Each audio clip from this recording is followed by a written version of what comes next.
Shalom. Hoje a gente vai ver como faz uma construção de uma sucá. Ok? Vou estar usando aqui como exemplo a minha sucá, né, que a gente está construindo aqui, né, nesse dia de Erev Yom Kippur, já estamos começando, né, e não vamos entrar em detalhes do que das complicações da sucá, de uma sucá, ou del shar, ou das machlokot, ou contradições entre opiniões, seja da Gemara ou seja dos Acharonim.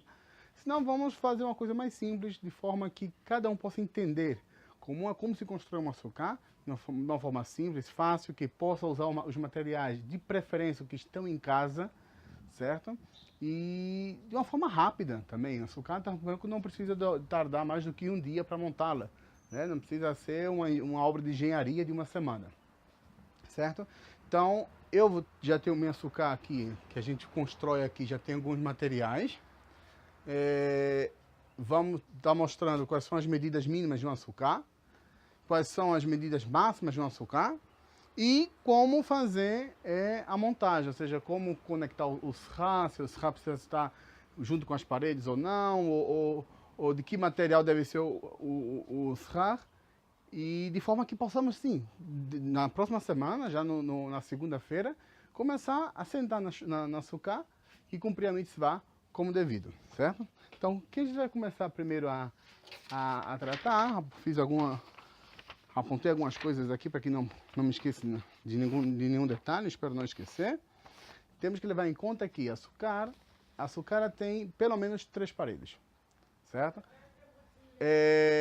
As paredes não necessariamente têm que ser de madeira, ou de cartão, ou de papelão, ou de qualquer material perecível, né? E não necessariamente tem que ser de material vegetal, certo?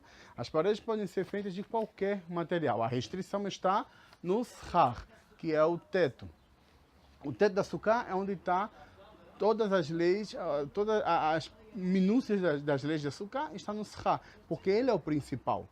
Então, a gente vai ter uma noção que a sucá, ela embora uma casa temporária, né? Não é uma habitação fixa, não um lugar que vai viver permanente, senão temporário. Se é temporário, não necessariamente tem que ser algo que vá tomar mais do que materiais simples ou algo que se tenha na casa do dia a dia. Mas sim, podemos dizer que a sucá, ela pode ser montada tanto de paredes de alvenaria, como de paredes de madeira, como estamos fazendo aqui no caso da minha sucá, certo? Então, eu uso aqui, vou mostrar para vocês.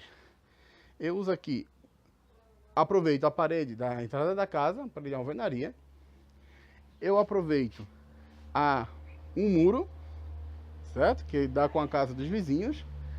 E completo a sucá com madeira, certo? Aqui será a entrada da sucá, certo? Ok. E aqui é uma estrutura de metal. Nessa estrutura de metal a gente vai colocar aqui os shar, certo? E vai completar os shar nesse espaço aqui para que também essa área seja caché para brachá e para cumprimento da mitzvah. A sucá, ela tem que ter umas medidas mínimas. A medida mínima da sucá é de asarat tfachim, no caso a parede, né? No caso a parede da sucá, ela tem que ter uma altura mínima de asarat tfachim. Um tefach, ele corresponde, dependendo das opiniões, entre 8 centímetros e 10 centímetros. Né? Segundo o Rambam, são 8 centímetros, segundo outras opiniões, como Khatan Sofer e tantos outros, é de 10 centímetros. O que seria isso? Que a parede da sucá teria que ter uma altura mínima, segundo o Rambam, de 80 centímetros ou de 1 metro, né? Segundo a maioria das opiniões, e é o que se acostuma hoje, né? Que a parede da sucá tenha pelo menos 1 metro. Mais uma sucá de 80 centímetros de altura também está caché de brachá. Isso é referente à altura mínima. A altura máxima são de 20 amá, ou seja, de 20 amá, o que corresponde aproximadamente a 10 metros. E por que 10 metros? Porque uma casa com uma parede, um teto tão alto de 10 metros, ela já não é mais considerada uma casa temporária, Senão que já seria uma casa fixa, porque ninguém vai construir uma casa com um teto tão alto para habitá-la em tão pouco tempo, certo? Assim é que entendem os sábios na Guimará.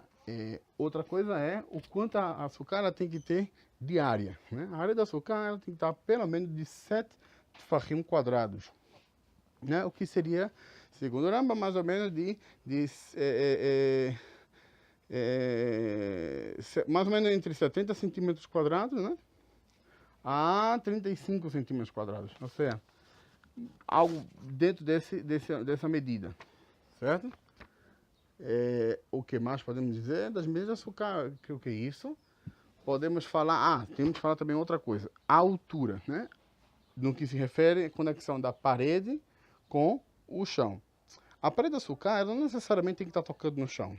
Ela pode ser suspensa, certo? E está tocando no teto, por exemplo. Também não está obrigada a tocar o teto, certo? Mas se ela se separa do chão, ela tem que estar no mínimo, no máximo, 3 tefachim de altura. Não mais que isso, porque se tiver mais de 3 tefachim de altura, se descaracteriza como parede e já não cumpre, assim, a mitzvah. Então, mais do que 21 centímetros já proíbe, né? Já anula uma açúcar. Aí que também saber o que são esses 3 tefachim, serve para muita coisa. Ou seja, entre uma parede, se eu quiser colocar uma outra parede aqui e deixa um espaço de 3 tefachim, é considerado como se as paredes estivessem juntas e não separadas, né? Então, eu tenho um exemplo aqui, que entre a parede e a parede de açúcar e o muro da casa, essa distância não pode ter mais de 3 tefachim. Então, aqui na base, a gente consegue manter 3 tefachim. Se falta, a gente pode até colocar uma madeira aqui para que diminua o espaço e se considera 3 tefachim. Mas na parte de cima, a distância é maior, porque a madeira, como ela se move, então o que fazemos? Juntamos a madeira mais para lá, amarramos e mantemos ela com 3 tefachim de distância, o que é suficiente para açúcar. Como dizemos, a parede da açúcar não precisa estar conectada ao teto. Então a gente tem esse muro aqui, somente até aqui já seria suficiente, certo? Mas essa aqui, bom exemplo, outro exemplo. Aqui você tem menos de 3 tefachim, então cada espaço desse, entre uma madeira e outra, não anula uma açúcar, certo? Então você pode fazer uma açúcar somente as paredes de açúcar, somente de madeiras paralelas, em que entre uma madeira e outra não tem mais do que 3 tefachim, ou seja, de mais do que 21 centímetros de separação. No que se refere ao shar, certo? Aqui tem uma estrutura de madeira, ou de metal, perdão, e para o shar ele tem algumas condições. Uma que tem que ser de material de vegetal, certo? Ele não pode ser de materiais que absorvam tumá, como metal, por exemplo. E tampouco ele não pode ser, embora de vegetal, não pode ser de vegetal vivos, ou seja, não pode ser algo que esteja conectado à terra. Se o shar está conectado à terra, ele é pasul, né? Então, aqui, por exemplo, o dono da casa tinha aqui vide, né? Tinha uvas, um pé de uvas vivo, né? Eu não poderia usá-lo para fazer açúcar, então se removeu o pé de uva e se usa o shar normal, que é como isso, vê? Como um bambu, certo? Com o qual a gente cobre açúcar. Mas a pergunta fica no seguinte: se o teto de açúcar não pode ser de material que tome tumá, que absorva tumá, então o que fazer com essa estrutura de metal que está aqui e vai estar sobre a gente? A gente vai pegar essas madeiras, vai forrar, ou seja, vai colocar em cima do metal a madeira, e em cima da madeira vai colocar o shar.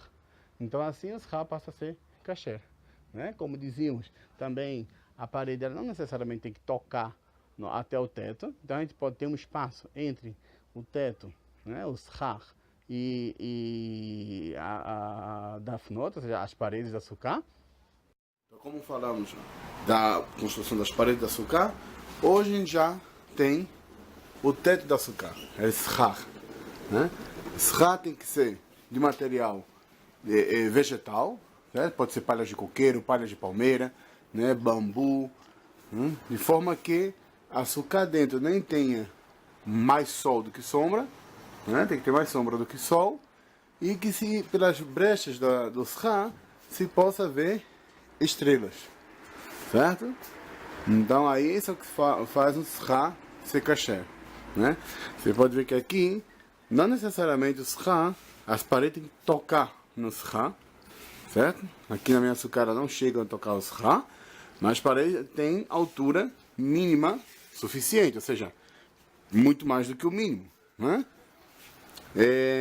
Lembrando que as paredes, a distância da parede para o chão não pode ser mais do que 21 centímetros, que corresponde a 3 tefachim, né? E que a parede não pode ter menos do que 10 tefachim.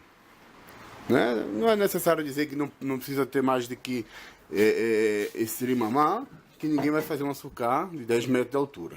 Né? Como vocês veem aqui, aproveitei a parede da casa, certo? Um muro, né, com o vizinho, o que também, essa estrutura de madeira também se conta como parede, certo? Porque entre um espaço e outro da madeira tem menos de tfar, né? Que até shorosh tfachim é considerado como uma coisa unida, até 21 centímetros. Pronto. Então aqui está a forma da açúcar, certo? Se vocês têm dúvida, pode escrever no nosso canal, seja no YouTube, seja no grupo Café Rabá no Facebook, ou aqui na própria página, aqui nos comentários embaixo, que com muito prazer a gente vai responder para vocês. E compartilhe o vídeo, manda para seus amigos, manda para a sua comunidade, que possam também aprender uma forma de construir um açúcar mais simples, mais rápido, sem quebrar a cabeça, tá bom? Então um abraço para vocês, que tenham uma boa semana, Gmar Hatimat Tová, ve Chag Sameach.